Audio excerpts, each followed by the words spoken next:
हर हर महादेव मित्रों, अभी जो वीडियो मैंने बनाया शायद उसमें वॉल्यूम नहीं था, माइक की कुछ खराबी थी। बड़ा लंबा चौड़ा वीडियो हो गया है। और लेकिन मैं फिर कोशिश करूंगा कि मैंने जो अब तक कहा कि उसको मैं फिर दोबारा रिपीट आप लोगों के साथ करूं। और क्योंकि आज का ये मेरा टास्क था तो इसको अवश्य मैं पूरा करूंगा। जो लोग चले गए हैं उन लोगों से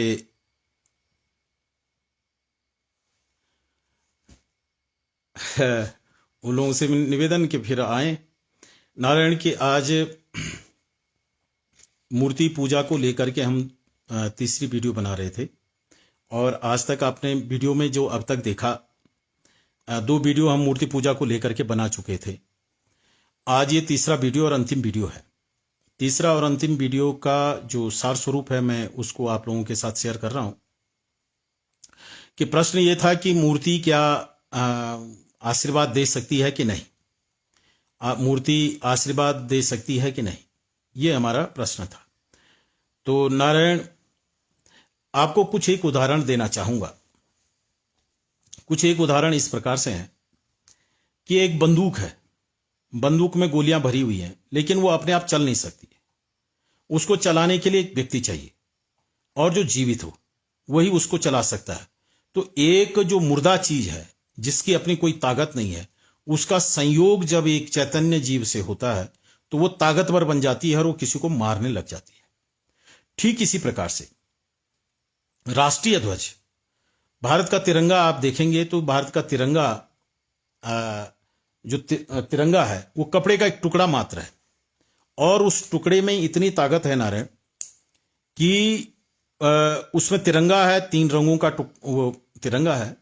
उस तिरंगे में इतनी ताकत है कि पूरे राष्ट्र को, पूरे भारतवर्ष की 125 करोड़ की जनता को एक तले में और एक स्वर में, एक में इकट्ठा कर देती है। ये कैसे संभव है? क्या उस झंडे में ताकत है? क्या उस झंडे में जान है? क्या उस झंडे में व्यक्तित्व है? नहीं, उसमें झंडे में जान नहीं है, कोई व्यक्तित्व नहीं है, कोई स्वभाव नहीं है, कोई गुण नहीं है। लेकिन बावजूद इसके वो झंडा पूरे देश की जनता को एकत्रित करके रखता है। मतलब क्या है? मतलब यह है कि जीव के द्वारा उस झंडे में जो वो ताकत आई तो आई कहां से? ये प्रश्न है नारायण। फिर इसी प्रकार से भारत का संविधान है। भारत का संविधान एक किताब है। उस किताब से पूरे भारतवर्ष की 125 करोड़ लोगों की जिंदगी चलती है। कौन कैसा करेगा, कौन क्या करेगा, कौन कब क्या करेगा, कौन कैसे करेगा, किस प्रकार से कानून व्यवस्था होगी, किस प्रकार से लोगों का आपसी मेलजोल होगा, किस प्रकार से एक दूसरे धर्मों की स्थितियां होंगी, उपासना पद्धतियां होंगी, सारा कुछ जो हमारे समाज में अधिकांश तो सरकारी कार्य कैसे होंगे, देश का निर्माण कैसे होगा, बम कैसे बनेंगे, ये सारे चीज का जो नियंत्रण है वो उस किताब के पास है। आप ये बताइए, भारत के संविधान का कोई व्यक्तित्व है? भारत का संविधान कोई बोलने वाली चीज है? या भारत के संविधान के जो किताब है उसमें जान है? नहीं है, किताब में कोई जान नहीं है। लेकिन वो एक आकृति है, उस आकृति के भीतर कुछ आकृति में लिखा गया है, उन लिखे हुए को हम संविधान कहते हैं। नारायण, जिस प्रकार से एक बंदूक आपके सन्निधि आने से, आपके पास आने से, जिस प्रकार से एक बंदूक जान वाली बन जाती है और एक कार्य करने लगती है, एक तिरंगा आपके होने से उस तिरंगे में एक भावना उत्पन्न हो जाती है, और एक संविधान आपकी सन्निधि होने से वो संविधान कहने लगता है, बोलने लगता है। नारायण, आपने कहते सुना होगा कि संविधान ये कह रहा है, संविधान ये कह रहा है। आप क्या सचमुच संविधान ये कहता है? आपने संसद में कहते हुए सुना होगा नेताओं को कि संविधान तो ये कह रहा है, या वकील लोग कोर्ट में कहते हैं संविधान ये कह रहा है। आप ये बताइए, संविधान कैसे कह सकता है? उसके पास जान है? उसके पास कोई मुंह है? उसके पास कोई वॉइस है? नहीं है। तो मूर्ति उपासना का सिद्धांत इसी के इर्द गिर्द है। देखिए नारायण, तो इसको समझने के लिए पहले सनातनी उपासना पद्धति और सनातन ईश्वरवाद को समझना पड़ेगा। मैं क्षमा प्रार्थी हूं उन लोगों से जिन लोगों ने वीडियो देखा, लेकिन उसमें वो लोग कहते रहे कि आवाज नहीं है। मेरे को लगा कि रिकॉर्डिंग में आ जाएगा, लेकिन रिकॉर्डिंग में भी कोई आवाज नहीं आ पाई, इसलिए मैं फिर दोबारा इस वीडियो को बना रहा हूं। तो नारायण, ईश्वरवाद हमारा सनातनी धर्म क्या है? सर्व खल इदम ब्रह्मा, ये जितना कुछ भी दृश्य गोचर है ये सब ब्रह्म से निर्मित है। और यहां जो कण कण है, कण कण में ही ईश्वर है। जितना भी दृश्यमान है, अनुभव होने वाला और जो अनुभव नहीं भी होता है, वो सारा ब्रह्म है। और ब्रह्म की अपनी स्थिति क्या है कि देश काल वस्तु अपरिच्छिन्न, जिसमें देश की परिच्छिन्नता, देश का टुकड़ा नहीं है, वस्तु की टुकड़ा नहीं है, मतलब सर्वत्र सर्वत्र है। सजातीय विजातीय स्वगत भेद शून्य, जिसमें सजातीयता का भेद नहीं, विजातीयता का भेद नहीं, और अपने आप में भी कोई भेद नहीं है, मतलब सर्वत्र ईश्वर ही है। यहां का प्रत्येक पदार्थ, प्रत्येक कण जो है ये ईश्वरमय ही है, ये हमारा मानना है। और ईश्वर ने इसका निर्माण कैसे किया, ब्रह्म ने इसका निर्माण कैसे किया? नारायण, ये अन्य जो सिद्धांत हैं, जो भारतवर्ष के अतिरिक्त जो भारत मूलक जो सिद्धांत हैं, उन सिद्धांतों की बात मैं नहीं कर रहा हूं। वो जो भारत मूलक जो सिद्धांत नहीं है, उन सिद्धांतों में ईश्वर निर्माता है, कहीं से पदार्थ उठा करके लाता है, उसका निर्माण करता है। उसके बहुत सारे दोष हैं, क्योंकि वो लोग कभी दार्शनिकता की टोकरी पे या दार्शनिकता के बेंच पे आकर के कभी वो लोग सनातनियों के साथ इस विषय पे कोई डिबेट नहीं करते हैं। इसलिए वो जो चल रहा है उनका चल रहा है, विचारों का चल रहा है। लेकिन सनातन धर्म के अंदर अगर कोई सिद्धांत कहा जाता है तो उसका डिबेट होता है, और डिबेट के लिए नास्तिक आस्तिक सबको आमंत्रित किया जाता है। ये सनातन धर्म का सिद्धांत है। नारायण, जो ब्रह्म है, ब्रह्म में ये जो ब्रह्म देश काल वस्तु से रहित है, देश काल वस्तु से अपरिच्छिन्न है, और देश काल वस्तु जिस ब्रह्म में नहीं है, उस ब्रह्म से ये सारी सृष्टि का निर्माण हुआ। और उस निर्माण का एक विशिष्टता है। विशिष्टता यह है कि जो बाकी जो जड़ पदार्थ हैं, जो जड़, जिनको हम जड़ मान रहे हैं, उनमें सामान्य चेतन होता है, और जो जीव होता है इसमें विशिष्ट चेतन होता है। विशिष्ट चेतन की एक खासियत होती है। विशिष्ट चेतन की एक खासियत यह है कि ब्रह्म में जितना कुछ अवस्थित है, वो इस विशिष्ट चैतन्य के पास भी ठीक वही शक्तियां उपस्थित होती हैं। ब्रह्म जिस आनंद का उपभोग कर रहा होता है, ये विशिष्ट चैतन्य रूप जो जीव है, इस जीव के पास भी ठीक वही शक्तियां और ठीक वही भाव विद्यमान रहता है, वही आनंद विद्यमान रहता है। तो फिर प्रश्न होगा कि ये मिलता क्यों नहीं? नारायण, मिलता इसलिए नहीं है क्योंकि जीव ने जीवत्व का भाव ग्रहण कर लिया है, और इस जीवत्व के भाव की अपनी सीमाएं हैं। यह नियम है, फिजिक्स का रूल है कि ग्रेविटी, जो जिस चीज को खींचना है ग्रेविटी को, इस भूमंडल पे जो गुरुत्वाकर्षण का जो नियम है, वो जिस प्रकार से अवस्थित है, वो ठीक उसी प्रकार से कार्य करेगा, उसको कोई खंडित नहीं कर सकता है। अगर गुरुत्वाकर्षण का नियम आपने बदलना है तो पृथ्वी का आकार या तो छोटा कर दीजिए, या पृथ्वी का आकार आप बड़ा कर दीजिए। अगर आकार आप बड़ा कर देंगे, इसका जो मास है अगर आप उसको बढ़ा देंगे तो गुरुत्व शक्ति में बदलाव आ जाएगा। अगर इसका मास कम कर दीजिए तो गुरुत्व शक्ति में बदलाव आ जाएगा। तो फिजिक्स के रूल है, किस पे निर्भर करता? मास पे गुरुत्व निर्भर करता है। ठीक इसी प्रकार से ईश्वर की जो ईश्वरत्व है कि वो जो जिस पदार्थ को जिस प्रकार की संकल्पना से ईश्वर ने निर्माण किया है, वो पदार्थ अब वैसा ही रहेगा, उसमें बदलाव नहीं किया जा सकता। लेकिन ईश्वर की अपनी शक्ति है कि वो उसको बदलाव कर सकता है, लेकिन साधारण अवस्था में उसमें कोई बदलाव नहीं होता है। तो मैंने आपको बताया कि एक जो संविधान की किताब है, वो संविधान की किताब आपके भीतर जो संविधान के प्रति, जो नियमों के प्रति जो समर्पणता है, अनंत अनंत कोटि भावनाएं, अरबों अरबों भावनाएं, करोड़ों करोड़ों संभावनाएं, करोड़ों करोड़ों जो ब्रह्मांड है, वो सारे के सारे आपके जीव चैतन्य के पास विद्यमान हैं, जो ये साधारण जीव है। लेकिन ये दिखेगा कैसे? नारायण, ये दिखेगा ऐसा कि इसको ट्रिगर करना पड़ेगा, किसी भावना से ट्रिगर करना पड़ेगा। जैसे आपके भीतर आप साधारण शांत भाव से बैठे हुए हैं, लेकिन आपके भीतर जब आप शांत भाव से बैठे हुए हैं तो उस समय आपके भीतर काम, क्रोध, लोभ, मोह, मद, मात्सर्य नहीं दिख रहे हैं। उनको देखने के लिए क्या करना पड़ेगा कि बाहर कोई ऐसा एक्ट करना पड़ेगा कि जिससे आपकी क्रोध की भावना, जो आपके चित्त रूपी विशाल समुद्र में जो आपका क्रोध का जो भाव पड़ा हुआ है, वो भाव को ट्रिगर करना है। ट्रिगर करने के लिए बाहर क्या करना पड़ेगा? बाहर घटना कोई घटित करना पड़ेगा, या आपके चित्त में कोई भावना उदय करनी पड़ेगी। उस भावना से आपका क्रोध का भाव ट्रिगर होगा, क्रोध वाला स्वभाव ट्रिगर होगा। ठीक इसी प्रकार से नारायण, जो ये निर्गुणवादी हैं, जो निर्गुणवाद जो लेकर के और मूर्ति का खंडन करते हैं, उन बेचारों की मूर्खता और उन बेचारों की बेचारगी मैं आपको बताता हूं। वो बेचारे इतने कारागार में फंस गए हैं और इस प्रकार के खाई के बीच फंस गए हैं। उस खाई से वो दाएं नहीं जा सकते, बाएं नहीं जा सकते, बस उनको आगे जाना है, और आगे कल्पनाओं का ही ढेर है। मैंने आपको पहले भी दूसरी और पहले वीडियो में बताया कि जो निर्गुणवादी हैं वो असल में भीतर मन के कर्मकांड को पूरा करते हैं, पूरा का पूरा कर्मकांड करते हैं, लेकिन उनको तब तौहीन महसूस होती है, तब उनको अपने आप में जिल्लत और घृणा महसूस होती है जब उस कर्मकांड को बाहर करते हैं। सनातन धर्म ऐसा नहीं ना रहे। सनातन धर्म आपकी बेखूफियों के लिए, आपकी मूर्खताओं के लिए और आपकी विद्वता के लिए समान रूप से कारगर है। आपके यहां निर्गुण को जो समझेगा वही योग्य है। और या तो आप गुलाम पसंद लोग हैं, गुलाम बना देंगे आप किसी को कल्पना कोई पकड़ा देंगे कि वहां अमुक जगह ईश्वर है, अमुक जगह ये है, उसको वो कल्पना पकड़ा देंगे। आपके पास प्रमाण नहीं होगा, कोई भी प्रमाण नहीं होगा, आपको मानना पड़ेगा और मानने के अलावा आपके पास रास्ता नहीं है। लेकिन सनातन धर्म मानने का नहीं है। सनातन धर्म है अनुभव करने का, और आपको मुक्ति मरने के बाद मिलेगी। सनातन धर्म का यह सिद्धांत नहीं है, जीते जी मुक्ति का सिद्धांत है। हमारा जो वेदांत दर्शन है ये जीते जी मुक्ति का, ये इसी लोक में रह करके मुक्ति का अनुभव किया जाता है, किसी अन्य लोक में जाने की आवश्यकता नहीं है। ये सनातन है।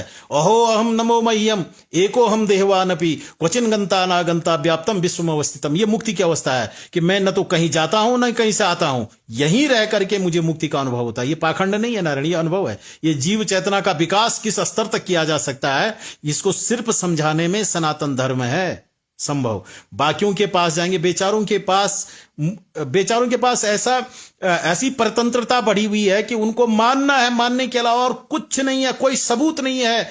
कोई एक व्यक्ति कहेगा उसके पीछे जाना ही जाना है। किसी एक व्यक्ति ने कहा कि I am God, messenger of God, आपको मानना है उसको, बस। उसके अलावा आपके पास कोई तर्क नहीं। अगर आपने तर्क किया तो आपको धर्म से बहिष्कृत कर दिया जाएगा। सनातन धर्म के अंदर ऐसा नहीं है।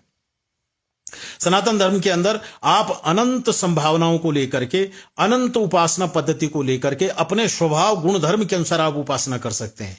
अन्यों के यहां जो ये निर्गुणवादी बनते हैं, निर्गुणवादी बने फिरते हैं, और इन बेचारों ने मानव प्रजाति को अपना जो जीवन इतने भयानक नरक में ढकेल दिया है बेचारों ने, कि अब उस दिशा के अलावा वो मुड़ नहीं सकते हैं, कहीं भी नहीं मुड़ सकते, कहीं देख नहीं सकते। सनातन धर्म ऐसा नहीं है। सनातन धर्म आपको बीच मैदान में लेकर के चारों तरफ ऊपर नीचे चारों 10 दिशाओं में देखने का पूरा अधिकार देता है। निर्गुणवादी के यहां ऐसा संभव नहीं है नारायण, बिल्कुल भी नहीं है। अगर होता तो वो उपासना कर रहा होता। हमारे यहां अगर आप निर्गुणवाद को नहीं समझ पा रहे हैं, निर्गुण उपासना से आप अपने भीतर ब्रह्म चैतन्य का अनुभव नहीं कर पा रहे हैं, तो नारायण आपको मूर्ति उपासना में लगा करके ब्रह्म चैतन्य के अनुभव का रास्ता दिया जाता है। अगर आप उससे भी नहीं कर रहे तो मंत्र के द्वारा आपको ब्रह्म चैतन्य के ब्रह्मत्व का भावन कराने का रास्ता दिया जाता है। उससे भी नहीं कर पा रहे हैं तो योग से करो भैया। उससे नहीं कर पा रहे हैं तंत्र से करो नारायण, मंत्र से करो, यंत्र से करो, औषधि से करो, गुरु सेवा से करो।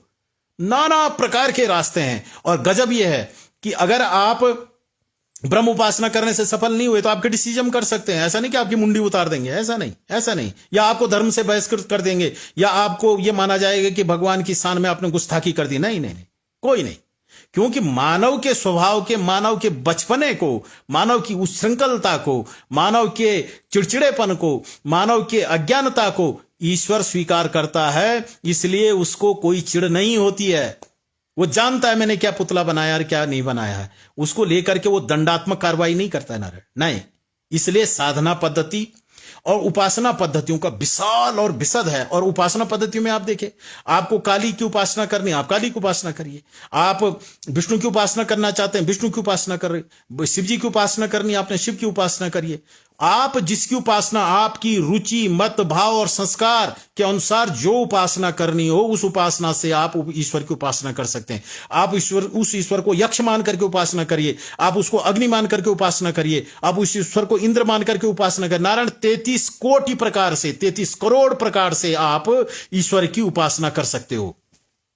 हमारे यहां इतनी संभावनाएं हैं। एक संभावना लेकर के जीने वाला सनातन धर्म नहीं है कि आपको निर्गुण की उपासना करनी है, ये नहीं। ये तो गुलाम बनाने की पद्धति है। और आपने मानवों के जीवन में जो अंधकार भर दिया इस निर्गुण ने, इतना अंधकार देखना, समझना, आप लोग नहीं, आप लोग तो वहां जो लोग वहां पड़े हैं ऐसे निर्गुण की उपासना में, वही लोग जानते हैं कि वो लोग किस प्रकार की बाह्यात चीजों में पड़े हुए हैं। नारायण आपकी आजादी आपसे छीन ली गई है धर्म के नाम से, आपकी आजादी छीन ली गई है ईश्वर के नाम से। नारायण सनातन धर्म ऐसा नहीं है। आप करिए ना करिए, आपकी स्वतंत्रता है। आप उपासना करें कि ना करें। हां, धर्म के कुछ विषय हैं जिनको आपको करना चाहिए, लेकिन अगर आप नहीं कर पाए वो तो इसका मतलब ये नहीं है कि आपको धर्म से बहिष्कृत कर दिया गया, आपको सनातनी नहीं मानेंगे। नहीं नहीं, ऐसा नहीं है, ऐसा नहीं है। आप हमारे ईश्वर को गजब बात एक चीज बताता हूं मैं आपको। एक बड़ा अच्छा प्रसंग है भागवत में। भगवान श्री कृष्ण को एक व्यक्ति ने 100 गालियां दी, 100 गालियां, और भगवान श्री कृष्ण उसको मोक्ष दिया। बताइए आप, कितनी है ना गजब बात। आप जो निर्गुण वालों के यहां है, ऐसा ईश्वर को गाली देगा मोक्ष देगा? अरे उसको कहां नरक में ढकेल देंगे, तुम नरक में डाल दोगे। तो हमारे ईश्वर द्वेषात्मक भक्ति को भी स्वीकार करते हैं। गाली दो चाहे तुम उससे प्रेम करो, दोनों अवस्था में आपको मुक्ति देगा। सिर्फ एक सिद्धांत है कि आपको ईश्वर के साथ ही करना है, ईश्वर के लिए ही करना है। चाहे आप अच्छा करें चाहे बुरा करें, आप ईश्वर के लिए करोगे, ईश्वर आपको मोक्ष देगा। लेकिन एक चीज है कि आप ईश्वर के लिए ना करें और पाप करें। आप बोलेंगे मैंने ईश्वर के लिए पाप किया, नहीं नहीं नहीं नहीं, पाप ईश्वर के लिए नहीं किया जा सकता, कभी भी नहीं। यह दंडात्मक हो जाएगी, इसके लिए आप नरक को जाना पड़ेगा आपको। मैंने ये कहा उपासना में अगर आप, कई लोग हैं जो शंकर भगवान को उपासना करते हैं, मंत्र जाप करते हैं, भक्त का नहीं मन लगता है, भगवान को गाली दे बैठता है। तो इसका मतलब ये नहीं कि भगवान शंकर नाराज हो गए, बल्कि उसमें प्रसन्न हो जाते हैं और कि भैया चलो इसने जो है मेरे को समझा तो, और उसका मोक्ष कर देते हैं। आप जो निर्गुणवादियों के, कई निर्गुणवादियों के यहां अगर आपने ऐसा कर दिया बाबा, तो आप गए, फिर तो काम से आप गए काम से। क्यों? कि वो जो उनका जो वो लोग सिद्धांतवादी हैं, असल में उन लोगों ने मानवीय जो चेतना है, मानवीय जो स्वभाव है, मानवीय स्वभाव का अवकाश ही नहीं दिया उसको आजादी का। उसको गुलाम बनाना है। सनातन धर्म गुलामी का धर्म नहीं है नारायण, सनातन धर्म आजादी का धर्म है, स्वाभाविकता का धर्म है। आप काली की उपासक हैं और आप शिव जी के मंदिर नहीं जाएंगे, ऐसी बात नहीं है। या आप काली के उपासक हैं और शिव जी के मंदिर वाला बोलेगा नहीं तुम काली के उपासक है, तुम हमारे यहां मत आओ, ऐसा सनातन धर्म में नहीं होता है। लेकिन ये जो तथाकथित निर्गुणवादी हैं, इनकी ऐसी दुर्दशा है बेचारों की, आप लोग जानते हैं, आप तो मीडिया का जमाना है, क्या चल रहा है। तो नारायण, जो पदार्थ जो है मानवीय चेतना को ट्रिगर करता है, और ये चाहे कोई भी है, उस सबको वो भावना ट्रिगर करती है। देखिए कैसे पदार्थ कभी भी मूल्यवान नहीं होता है, पदार्थ का अपना कोई स्वभाव नहीं होता। जैसे आपको एक उदाहरण देता हूं, अमेरिका का 100 का डॉलर है, $100 का नोट है, ठीक है ना। तो वो डॉलर का नोट कभी ये नहीं कहता अपने को, अपना जुआ मुंह निकाल करके कभी नहीं कहता कि मैं $100 का नोट हूं। बोलता है वो नोट? नहीं बोलता है, कहीं भी नहीं बोलता है, अब बोल भी नहीं सकता है। कागज का एक टुकड़ा है, उस कागज के टुकड़े में वो $100 की जो कीमत है वो कौन भरता है और कहां भरी जाती है? नोट में भरी जाती है। क्या $100 का नोट 1 किलो का होता है? $50 का नोट आधा किलो का होता है? नहीं, नोट होता है, कागज होता है, वजन से तो कोई लेना देना नहीं उसका। तो कैसे करके सिद्ध होता है कि $100 का, एक $100 का नोट है? नारायण, ये सिद्ध होता है मानवीय चेतना से। वो जो आपके भीतर है, वो जो डॉलर आपके भीतर है, आपके भीतर वो संभावनाएं हैं, मान्यता का संभावनाएं, और उस मान्यता के अनुसार होने वाले कार्यों की संभावनाएं आपके भीतर है। आपके भीतर वो $100 का नोट संभावना लेकर के रहता है कि वो $100 से क्या किया जा सकता है। वो सारी संभावनाएं, मैंने आपको कहा अनंत संभावनाएं आपके भीतर विद्यमान है। कोई एक पदार्थ चाहिए, वो जो $100 का नोट है ना, उसमें जो 100 लिखा हुआ है, डॉलर के $100 जो लिखा हुआ है, वो आपके भीतर की उस भावना को ट्रिगर करता है और वो कार्य होता है। आपको एक चीज और बताएं, ये जो झंडा है ये प्रतिमा है, इसको हम प्रतिमा कहते हैं, इसको मूर्ति कहते हैं। जैसे ये मूर्ति आपके भावना, आपके भीतर झंडे की मूर्ति आपके भीतर भारतीयता की भावना का ट्रिगर कर देती है। किसी के यहां यही झंडा, किसी नेपाल वालों के भीतर वही उनका झंडा नेपालियत की ट्रिगर कर देता है, कहीं अमेरिकन होने का ट्रिगर कर देता है। मानव भावना के अंदर इन्फिनिट भावनाएं हैं। आप अगर अमेरिका के सिटीजन हो गए तो वहां अमेरिका के झंडा से आपके भीतर अमेरिकन होने का भावना ट्रिगर हो जाएगा। मैंने क्यों, कैसे हुआ? क्योंकि मानव के भीतर जैसे ईश्वर में अनंत संभावनाएं विद्यमान है, ऐसे मानव चैतन्य के अंदर भी अनंत संभावनाएं स्थापित हैं। मानव क्यों? जीव मात्र में, क्योंकि जीव मात्र ही ब्रह्म है, और ब्रह्म में जो विद्यमान है वही जीव है। जीवेव ब्रह्मणा परा, जीव ही ब्रह्म है, अन्य नहीं। ये भारतीय सिद्धांत है। हम मरने के बाद मोक्ष नहीं कहते हैं, हमारे यहां मरने के बाद मोक्ष नहीं होता, हमारे यहां जीते जी मोक्ष होता है। और जो मरने के बाद का जो मोक्ष है नारायण, वो मोक्ष सिर्फ देह का है, प्रेतत्व का मोक्ष है। जो असली मोक्ष है वो कभी पढ़िए ना, आइए ना कभी वेदांत पढ़िए, आइए कभी चर्चा करिए। जीते जी मोक्ष है। जो वेदांत के ज्ञाता है नारायण, ये तो बड़ा विशद विषय होगा। तो मैं आपको मूर्ति पे ला रहा था कि मूर्ति भावना को ट्रिगर करती है, और उस भावना के अनुसार आपके भीतर ही जो ब्रह्मत्व है, वो ब्रह्मत्व ही आपको वो उपलब्ध करवाता है। आपके भीतर का ही ब्रह्मत्व आपके भीतर रहने वाले जीवत्व को आशीर्वाद दे देता है। किसके माध्यम से? मूर्ति के माध्यम से। मूर्ति ट्रिगर करेगी, आप भीतर से ट्रिगर नहीं कर सकते। अगर किसी को लगता है कि हम भीतर से ट्रिगर कर दें, आज तक कोई सफल नहीं हुआ नारायण, कोई सफल नहीं हुआ। आशीर्वाद के लिए कोई सफल नहीं हुआ। हां, ब्रह्म के ज्ञान के लिए, ब्रह्म ज्ञान तो भीतर से ही होता है। ब्रह्म ज्ञान के लिए आपको भीतर ही जाना पड़ेगा, और उसके लिए भी मूर्ति सहायक है, मूर्ति बाधक नहीं है। मूर्ति के उपादान से जब आप ईश्वरत्व देख पाओगे, तभी आप ब्रह्मत्व का साक्षात्कार कर पाओगे। जिसने ईश्वरत्व का ज्ञान नहीं किया, वो ब्रह्मत्व का ज्ञान नहीं कर सकता, कभी भी नहीं कर सकता, और आज तक त्रिलोकी में कभी संभव नहीं हुआ। ईश्वरत्व को जानना ही पड़ेगा, पहले तो जीवत्व को जानना पड़ेगा। है कोई सिद्धांत इस सृष्टि में ऐसा जो मन, बुद्धि, चित्त और आध्यात्म की बात करता हो, मन को शांत रखने की बात करता हो, मन की वासनाओं के संबंध में बात करता हो, मन की वासनाओं को समाप्त करने की बात करता हो? कोई नहीं है नारायण, कोई नहीं। मानव या धरातल तक जितनी उनकी बुद्धि चलती है, बेचारे उतनी तक ही शांत रहते हैं। उसके बाद कर्म क्या है, पाप क्या है, पुण्य क्या है, इस संबंध में कोई नहीं। और उनको कैसे मिटाया जाए, कैसे प्रक्षालित किया जाए, कैसे उत्पन्न न हो, इस संबंध में भी कोई बहुत ज्यादा लोग नहीं है, तर्क ही नहीं है।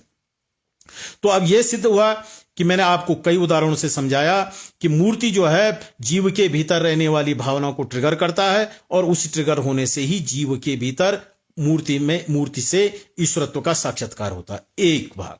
अब दूसरा भाग क्या है कि हमने कहा कि पूरी सृष्टि ब्रह्मांड में, पूरा सृष्टि ब्रह्मांड जितना निर्माण हुआ है, ये इस ब्रह्म से ही निर्मित हुआ है। ब्रह्म ने अगर जड़ भाव को ग्रहण कर रखा है, तो वो अब जड़ भाव में ही रहेंगे, लेकिन उसको जड़त्व से भी चैतन्य भाव में लिया जा सकता है। अगर जीव चेतना बहुत गाढ़ भावना से युक्त हो, तो उस मूर्ति से भी ईश्वरत्व के साक्षात्कार इस भारतवर्ष में होते रहे हैं, और हुए हैं, और होते रहेंगे।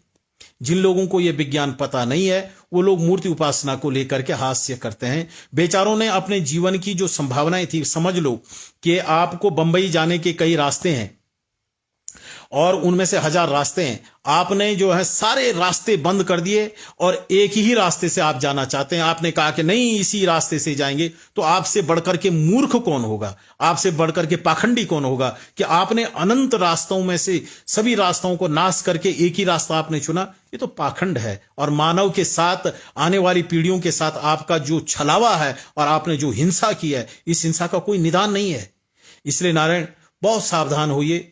जो लोग मूर्ति उपासना में लगे हुए लोग हैं, वो बड़े प्रबल रूप से रहें, और उनको मेरी बातों से समझ आया होगा कि असल में मूर्ति जो है भावना का ट्रिगर करती है। एक बात विशेष कह देता हूं कि मूर्ति में जो आप जल चढ़ा रहे हैं, मूर्ति की जो उपासना कर रहे हैं, फूल माला आदि चढ़ रहे हैं, नारायण, बाहर जो भी पदार्थ आप चढ़ेंगे, वही पदार्थ आपके चित्त में भाव उद्दीपन करने का कार्य करते हैं। और इस भाव उद्दीपन का जो सिद्धांत है, ये सनातन धर्म के अतिरिक्त और कोई नहीं जानता है। लेकिन सबको मैंने आपको बताया कि भाव उद्दीपन, ये झंडे से अपना भाव उद्दीपन करवा लेंगे, डॉलर से भाव उद्दीपन कर लेंगे, संविधान की किताब, क्योंकि सभी देशों के पास ही है, संविधान से भाव उद्दीपन कर देंगे, मेमोरियल स्थान बना करके भाव उद्दीपन कर देंगे, लेकिन मूर्ति से भाव उद्दीपन नहीं करना है, क्योंकि इसमें इनकी शान पे फर्क पड़ता है, और इनके पूर्वजों पे फर्क पड़ता है। बस ये जिद है। तो नारायण, जिसको आत्महत्या करनी करे भैया, और बहुत करोड़ों लोग मरेंगे, ईश्वर की सृष्टि है, करोड़ों ने मरना है, और एक ही गुलामी में मरना है तो मरिए, कोई दिक्कत नहीं है। लेकिन सनातनियों को कोई व्यक्ति ये समझाने की कोशिश न करे कि मूर्ति से आशीर्वाद नहीं मिलता है। सनातनी के पास अपना सिद्धांत है, सनातनी इस विज्ञान को जानते हैं, और मैंने बहुत सूक्ष्मता से इसको वो बताया है। कभी मौका लगेगा इस विषय में फिर बोलने का, तो मैं आपको बताऊंगा। दूसरी एक और बात है, अभी कुछ समय से बड़ा देखने को मिल रहा है कि गणेश चतुर्थी का, अभी गणेश वो अनंत चतुर्दशी के दिन अभी गणेश जी के एक उत्सव हुआ, उसमें विसर्जन हुआ। ये पूरा त्योहार 10 दिन का होता है, महाराष्ट्र का त्योहार है, और महाराष्ट्र में 10 दिन तक भगवान गणेश का आह्वान किया जाता है, फिर 10वें दिन उनका विसर्जन किया जाता है। तो ये उत्सव अब उत्तर भारत में भी मनाए जाने लगा। तो इसमें भी, यहाँ भी लोगों ने विसर्जन किया, मूर्ति का विसर्जन किया। तो कई विद्वानों का यह मानना है कि मूर्ति विसर्जन उत्तर भारत में नहीं होना चाहिए, और क्योंकि हम भी इस क्षेत्र से जुड़े हुए लोग हैं, तो मेरा अपना मत में, कई लोग जानना चाह रहे थे कि आपका क्या मत है, तो मेरा मत मैं आप लोगों के साथ शेयर कर रहा हूं। और वो मैं आपसे कहना चाहूंगा कि देखिए, उत्तर भारत में ये उत्सव नहीं होता था, और क्योंकि इसके बारे में इतना वो जागरूकता भी नहीं थी और होता ही नहीं था, क्योंकि उत्तर भारत का त्योहार नहीं है। भारत सचमुच दक्षिण भारत का, महाराष्ट्र का ही त्योहार है, क्योंकि कहानी कथा ही उनके संबंध में है। लेकिन जो लोग उत्तर भारत में ये आ गए हैं, तो इसका मतलब ये हुआ कि उत्तर भारत संबंधी कोई विधि वाक्य नहीं होगा। तो इसलिए मेरे को यह जानना है कि जो विद्वान लोग ये कह रहे हैं कि यहां मूर्ति का विसर्जन नहीं होता है, ऐसा कोई विधि वाक्य मेरे जानने से आज तक मैंने नहीं पढ़ने सुनने में नहीं आया। अगर किसी विद्वान के पास ये विसर्जन के उत्तर भारत में गणेश की मूर्ति का विसर्जन नहीं होता है, अगर ये कोई विधि वाक्य आपके पास हो तो उसको सार्वजनिक प्लेटफॉर्म पे लाइए, फेसबुक पे चलाइए और हमें भी उपलब्ध करवाइए, हम भी उस पर बोलेंगे। तो मेरा जहां तक अनुभव है, जहां तक मेरा अध्ययन रहा है कि उत्तर भारत में गणेश की विसर्जन संबंधी विसर्जन नहीं होना चाहिए, इसका कोई विधि वाक्य विद्यमान नहीं है। इसलिए कल्पना और भावनाओं के आधार पे गणेश की विसर्जन की जो पद्धति है उसका जो है विरोध मत करिए, क्योंकि या तो विरोध करिए, विरोध करने का वजूद आपके पास विधि वाक्य कोई शास्त्रीय वाक्य होना चाहिए। आपके पास जहां तक मेरे को पता है कि नहीं, ऐसा नहीं है। तो जब तक विधि वाक्य उपलब्ध नहीं है तब तक आपको गणेश विसर्जन की प्रक्रियाओं को में बीच में बिना बात के रोड़ा नहीं आना चाहिए, बिना बात की पंडिताई नहीं झाड़नी चाहिए। क्योंकि अगर आपके पास विधि वाक्य हो तभी आप कहें। भावनाओं के आधार पर अगर आप चलोगे तो भावनाओं के आधार पर जयमाला जो हो रही वो भी ठीक है, भावना के आधार पर जो अनाप शनाप यज्ञ हो रहा है वो भी ठीक है। इसलिए भावना को आधार मत बनाइए, विधि वाक्य के अनुसार आप कार्य करिए। और ब्राह्मण विद्वानों को विधि वाक्य बताना चाहिए कि हाँ भाई, ये विधि वाक्य है कि उत्तर भारत में गणेश का विसर्जन नहीं होता है। तो ये इस प्रकार की भ्रांति मत फैलाइए। लोग जरा आनंद कर रहे हैं, मौज कर रहे हैं, अपना यहाँ किसी बहाने से हिंदू इकट्ठा हो रहा है, उसको होने दीजिए। अगर आपके पास विधि वाक्य है तो मेरे इस जो ये लाइव वीडियो में जो कह रहा हूं, इस लाइव वीडियो में आप वो विधि वाक्य ले गए, मैं माफी मांगूंगा सार्वजनिक तौर से कि भाई ये विधि वाक्य था और हमने ये कह दिया। अगर विधि वाक्य नहीं है तो आप लोग जो ये गणेश पूजन में रोड़ा डाल रहे, इस पाप के भागी आप बनेंगे। क्योंकि अगर बिना विधि वाक्य के गणेश की मूर्ति में विसर्जन नहीं होता है तो साल भर अब उसका पूजन कौन करेगा?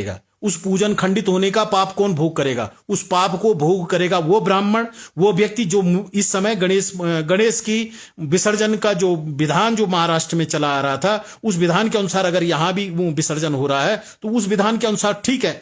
अगर आप कहते हैं कि नहीं करना चाहिए, भावना के आधार पे अगर आप करें तो तर्क के और भावना के आधार पे विधि नहीं चलती है, उसके लिए वाक्य होना चाहिए। भावना और तर्क बहुत दूसरा, धर्म में भावना और तर्क का कोई स्थान नहीं है। धर्म में सिर्फ विधि वाक्य का कार्य होता है। मैंने आप पहले का कहा कि दर्शन भाग अलग है, जो मैंने अभी तक मूर्ति पर प्रवचन किया, यह दर्शन भाग का हिस्सा था, यह धर्म भाग का हिस्सा नहीं है। इसमें धर्म का प्रवेश तब होता है जब किसी एक विशेष धर्म दर्शन के अनुसार आप करने लगते। भक्ति दर्शन के अनुसार आप कर रहे हैं, तंत्र दर्शन के अनुसार आप मूर्ति पूजा कर रहे हैं, यंत्र दर्शन के अनुसार आप मूर्ति पूजा कर रहे हैं, यह दर्शन देखना पड़ेगा। उस दर्शन के अनुसार ही भक्ति की आपके मूर्ति के साथ आपका संयोग उत्पन्न होगा। उस दर्शन के अनुसार किस प्रकार की मूर्ति होगी, किस प्रकार का पूजन होगा, वो निर्धारित होता है। लेकिन यह गणेश पूजन में विसर्जन नहीं होगा, यह पूर्णतः धर्म का विषय है और वो धर्म विषय को आप अवश्य ही कहें और बताएं।